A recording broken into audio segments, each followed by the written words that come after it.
سيدنا ونبينا أبي القاسم المصطفى محمد وآله الطيبين الطاهرين ve ashabihil muntecebin.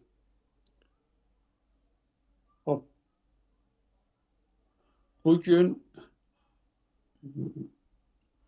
mümkün olan mahiyetin illete muhtaç kılan özelliğin ne olduğu konusunda kelamcıların istidlal ettiği, kelamcıların görüşünü ve kelamcıların kendilerince kendi görüşlerini delillendirdiği delil üzerinden Allame o delillerini anlatıyor ve delillerini anlattıktan sonra iki şekilde onlara cevap veriyor.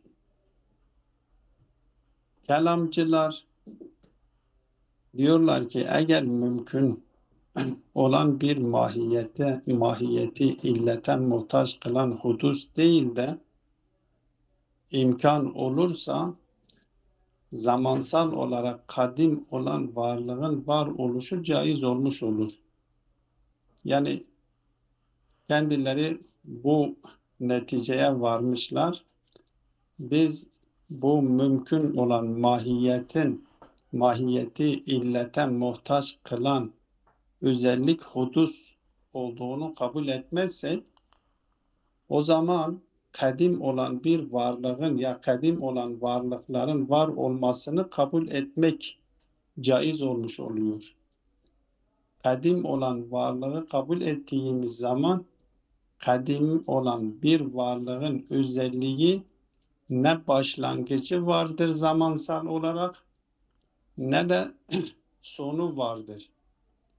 Zamansal olarak ne başlangıcı vardır ne de sonu vardır.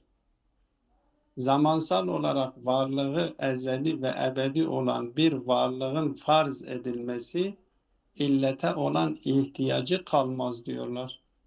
Ya biz şimdi farz edelim bir varlığı farz ettik, kendi zihnimizde tasavvur ettik.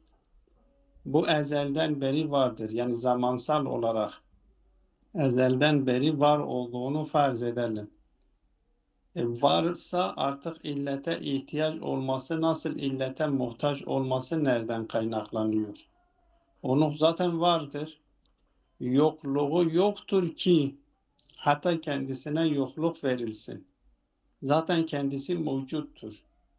Kendisi mevcut olduğu için kendisinin artık illete muhtaç olması söz konusu değildir. Ki dikkat ederseniz Allame onların bu görüşünü açıklıyor ve dikkat edersek bu hudus üzerinden kendileri de diyor ki eğer varsa illete muhtaç değildir. Yani hatta bu söz bile çelişkidir.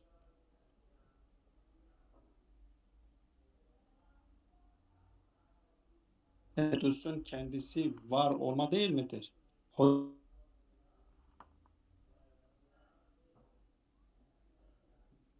ki nedir? İllete muhtaç değildir. Zaten vardır. Ama her halükarda felsefeciler hadis mümkün olan mahiyeti illete muhtaç kılan hadis özelliğini kabul edersek illete muhtaç olması aradan gider. Kelamcılar da diyorlar ki onu zamansal olarak kadimi kabul edersek illete olan ihtiyacı gider. İkisinin arasındaki temel fark budur.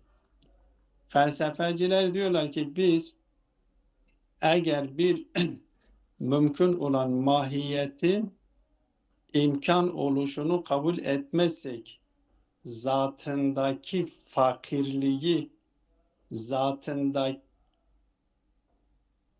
kabul etmezsek o zaman illete muhtaç olmaz. Yani hadis kabul edersek illete muhtaç olmaz. Eğer kelamcılar da diyorlar yok.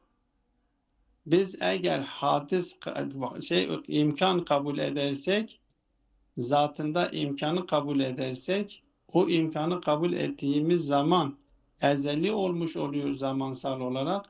Ezeli olduğu için de kendisi şey değildir. Kendisinin artık illete ihtiyacı yoktur.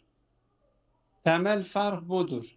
Ki daha önceden de işaret etmiştik. Aslında burada kelamcılar kanatınca öyle bir şekilde odaklanmışlar bir noktaya. O odaklanmış olduklarından dolayı kendileri felsefecileri anlayamıyor. Ya anlamak istemiyor. Onları kabul etmemek için bir şekilde direniyor. Yoksa kendilerin kabul etmiş oldukları hudus bile, hatta kendilerinin işaret ettiğimiz gibi delilde bile bir çelişki söz konusudur. Sen hadis diyorsun. Hadiste biz dedik ki iki haleti vardır. Önceki haleti yoktur. Zaten yoksa yoktur. Yok etmeye gerek yoktur. Eğer hadis ise vardır. Var etmeye gerek yoktur. Var olan bir şeyin yahut da yok olan bir şeyin illete muhtaç olması anlamsızdır.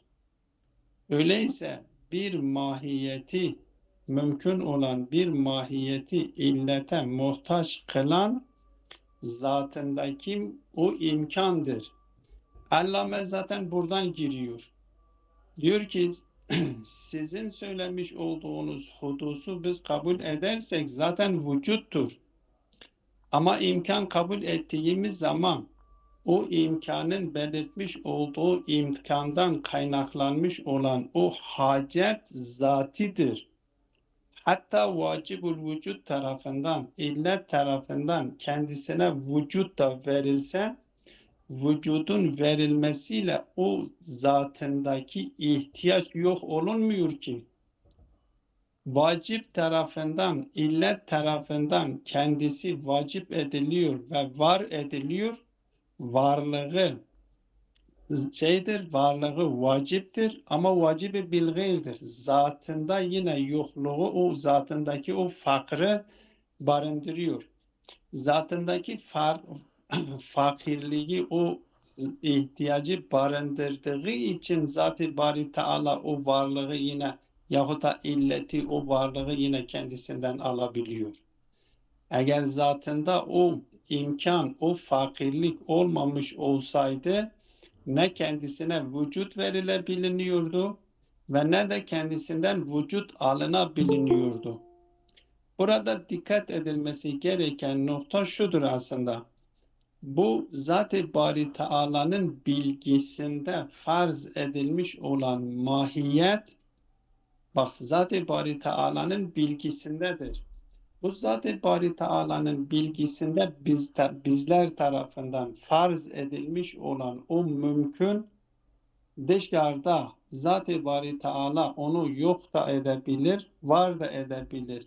Çünkü Zat-ı Bari Teala neyi var edebileceğini ve neyi de yok edebileceği, ya var ettiğini tekrar yok edebileceğini Zat-ı Bari Teala biliyor.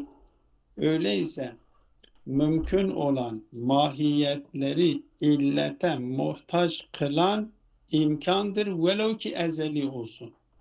Ezeli olsa dahi ezeli olsa dahi yani kadim zamanı. Çünkü kadim iki manada alınmıştır. Hem hadis iki manada alınmıştır. Hem kadim iki manada alınmıştır. Kadim zati, kadim zamanı. Kadim zati vacibul vücutla eşit anlamdadır. Zaten varlığı kadimi olan bir varlık o nedir? Vacibul vücutla eşit anlamdadır. Ama bir de kadim vardır. Kadim zamanidir. Bu kadim zamanı kadime bilgayr diyebiliriz. Yani kadimliği zatından kaynaklanan bir durum değildir. Kadimliği vacibin kadimliğinden kaynaklanan bir durumdur. O kadimi bir gayr biz kabul ettiğimiz zaman, yani bu iki tabirle eğer biz bunu açarsak, bunu açıklarsak artık sorun kalmaz. Kadim ya zatidir ya kadim gayridir, bil gayrdir. Zaten kadimi olan varlığın varlığı zaten zatındandır. Ve onun varlığı ne var ediliyor ne de yok ediliyor. Ama şey olarak kadimi bil gayr olanın varlığı o kadimi zati tarafından kadim edilmiş. Nasıl biz vücut diyoruz, vücudu zatından vücudu vacip ve vücudu zaten vacip olan vacib-i bizzat ve vacib-i bil gayr dediğimiz gibi kadimi bizzat, kadimi bil gayr de diyebiliriz. Kadimi bil gayrle bunu açıklarsak hiçbir sorun söz konusu olmaz. Kadimdir, ezelidir ama kadimi zati tarafından kadim edilmiş. Zatında kadimlik söz konusu değildir. Nasıl ki zatında vücut söz konusu değildir, zatında kadimlik de söz konusu değildir. Ama Zat-ı Bari Teala kadimi olduğu için ve mümkün olan her varlık ezelden beri mümkündür. Zat-ı Bari Teala'nın varlığıyla o mümkündür. Mümkün olan bir varlık ezelden beri varlıktır, mümkündür. Yani en azından varlıkların bir kısmı ilk varlıklar, velev ki bir kısmını kabul ederse ki ilk varlıklardır. İlk varlıkların mümkün oluşu ezelidir, kadimidir. Ve mümkün oluşu kadimi Zat-ı Bari Teala ile kadim olduğu için Zat-ı Bari Teala da ona hemen vücut veriyor. Yani mümkün olduğu an kendisine de vücut vermiş, onu da kendisi gibi kadim yapmıştır. Ama kadimi kendisinden kaynaklanmıyor ki, Zat-ı Bari Teala'dan kaynaklanıyor ve bu hiçbir soruna da neden olmuyor. Bu birinci bir beyandır zatındaki mahiyetin, o mahiyetin zatında o fakirlik, o imkan, o ihtiyaç olduğu için ezeli de olsa ezeliye bil gayrdir ya kadimiye bil gayrdir. Bil gayr olduğundan dolayı bir soruna sebep olmuyor. Bir beyan budur. Bir beyanı da sonunda getiriyor, açıklıyor. Diyor ki ikinci bir beyan da biz bunu yapabiliriz ki aslında ma'lul olan vücudu tahlil edelim. Ma'lul olan vücudu biz tahlil ettiğimiz zaman ma'lul olan varlığın niteliği, zatındaki niteliği nedir? Daha önce bu konunun anlaşılması için elbette bu konuyu getirip ma'lul konusunda diyor ki biz bunu işleyeceğiz. Ben burada sadece biraz işaret ederek geçiyorum. Daha önceki konularda da işaret etmiştim. Dedim ki vücudu fasılların birisinde de bu konu işlenmişti. Vücudu kısımlandırırken vücudun fi nefsihi, vücudun fi gayrihi ve vücudun fi gayrihi de fi nefsihi de ikiye ayırmıştı. Vücudun li nefsihi ve vücudun li gayrihi. Ma'lul olan Mulla Sadra ekolünde Mulla Sadra'nın takipçilerinden ki bir alamet tabai de Mulla Sadra'nın ekolünü takip ediyor. Mulla Sadra'nın ekolündeki ma'lullerin tamamı rabit şeklindedir. Rabiti değildir. Vücud ma'lulun vücudu rabit şeklindedir. Vücudun fi gayrihi şeklindedir. Vücudun fi nefsihi li gayrihi şeklinde bile değildir.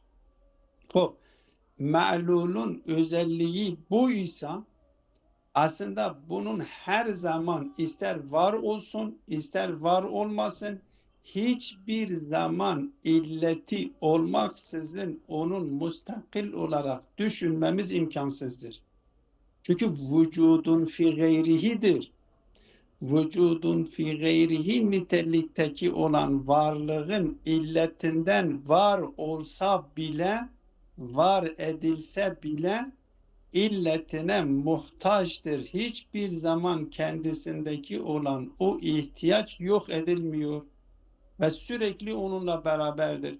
Çünkü zatındandır ve bir kural vardır. Zatiyü şey la yuslebu anhum. Eğer bir şey bir şeyin zatı ise, bir nitelik bir mevsufun zatında varsa, o zatından onun yok edilmesi onun kendisinin yok olmasıdır. Eğer biz desek ki mümkün olan varlıktaki o imkanı çıkarırsa, zatından onu alırsa, o zaman mümkün kendisi diğer bir şey söz konusu değildir. Ya vacibul vücuttur ya mumteni'ul vücuttur. Dolayısıyla geliyor diyor ki biz ma'lulu tahlil ettiğimiz zaman bu ma'lul niteliğindeki varlıkların tamamı rabıt şeklindedir ve mutlak anlamda illetine bağlıdır ve illeti olmaksızın onun mustakil olması imkansızdır. Bu şekilde bu iki şekilde açıklamayla kelamcılara cevap veriyor. Hop, Allame diyor ki ve bizalike yaptığımız açıklamalarla yendefi'u ma ihtecce bihi ba'dul qailine bi enne illetel haceti ilel illeti huvel hudusu dunel imkan.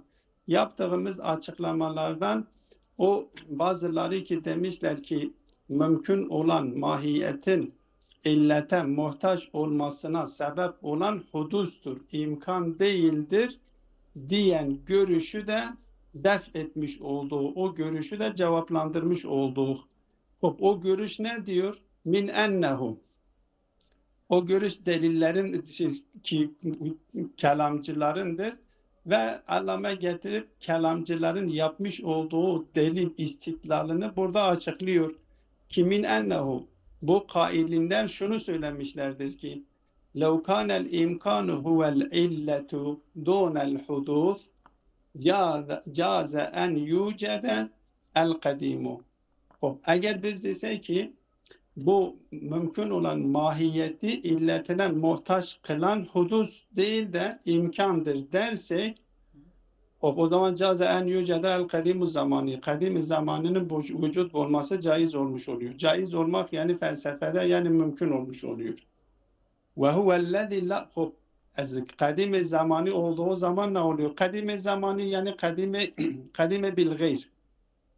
Kadim zamanı yani kadime bil gayr. Kadim zati değildir.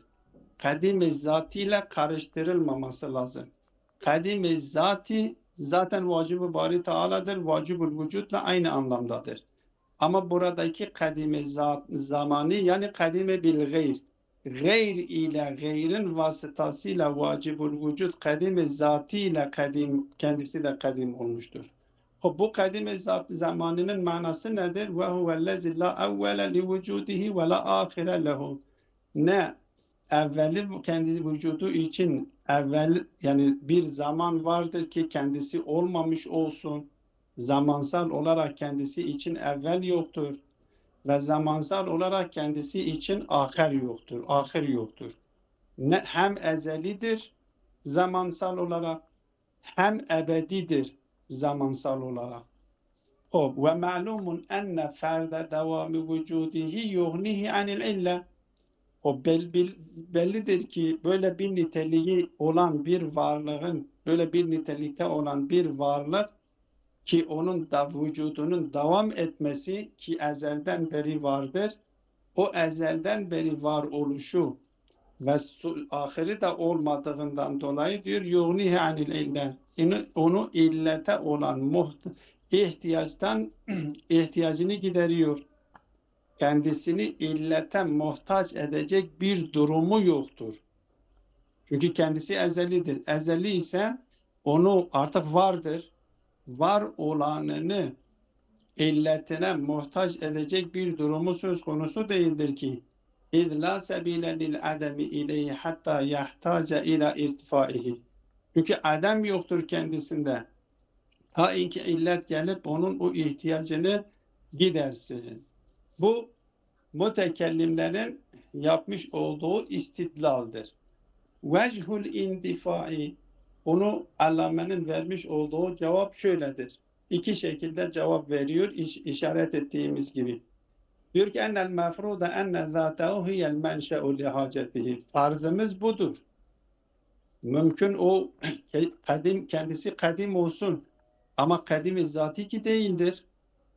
Zatında kendisinin bizim farz ettiğimiz farzda kadim de olsa o zatındaki o ihtiyaç zatında vardır.